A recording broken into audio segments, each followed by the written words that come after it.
Hi hello నమస్తే, నేను doctor శ్వేత, ఎండి ఆయుర్వేద, శ్రేష్ఠ ayurvedic hospital. మనం ఇంతకుముందు వీడియోలో హెయిర్ గురించి మాట్లాడుకున్నాం. అలాగే ఆయుర్వేదిక్లో ఎన్ని టైప్స్ ఆఫ్ హెయిర్ ఫాల్స్ ఉన్నాయి కూడా ఎక్స్ప్లెయిన్ చేస్తాను. వాతజ టైప్ ఆఫ్ హెయిర్ ఫాల్ అనమాట. ఇదేంటంటే కనుక ఎక్కువగా ఈ హెయిర్ ఫాల్ ఇలాంటి వాటిల్లో త్వరగా హెయిర్ ఊడుతూ ఉంటుంది అండ్ హెయిర్ అనేది డ్రైగా ఉంటుంది, ఫ్రీజీగా ఉంటుంది.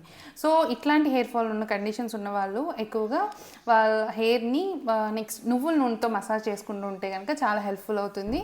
అండ్ అలాగే వాళ్ళ డైట్లో గీని యాడ్ చేసుకోవడం, దుంపకూరలో యాడ్ చేసుకోవడం కూడా చాలా హెల్ప్ఫుల్ అవుతుంది. నెక్స్ట్ వచ్చి పిత్తజ టైప్ ఆఫ్ హెయిర్ ఫాల్ అనమాట. ఈ కండిషన్స్లో హెయిర్ ఏంటంటే ఎక్కువగా టెంపుల్స్ అండ్ క్రౌన్ ఏరియాలో పోతూ ఉంటుంది. అండ్ వీళ్ళకి ఏంటంటే స్కాల్ప్ కూడా చాలా హీట్ అనిపిస్తుంది, హాట్గా అనిపిస్తూ ఉంటుంది. వీళ్ళు ఏంటంటే కొబ్బరి నూనెతో కనుక ఆయిల్ మసాజ్ చేసుకుంటే హెల్ప్ఫుల్ అవుతుంది. అండ్ అలాగే మీ డైట్లో కీరా, నెక్స్ట్ కొత్తిమీర ఇట్లాంటి చలవ చేసే పదార్థాలు యాడ్ చేసుకోండి. నెక్స్ట్ వచ్చి కఫజ టైప్ ఆఫ్ హెయిర్ ఫాల్.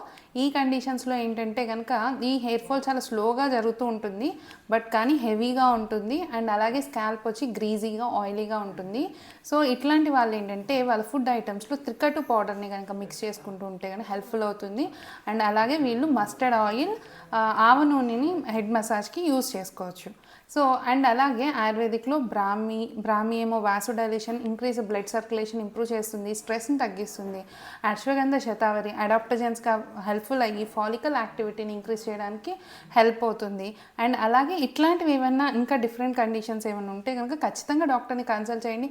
మీకు ఆయుర్వేదిక్లో మంచి బెటర్ ఛాన్సెస్ ఆఫ్ రీగ్రోత్ ఉంటుంది. అందరూ హ్యాపీగా ఉండండి, హెల్తీగా ఉండండి. నమస్తే.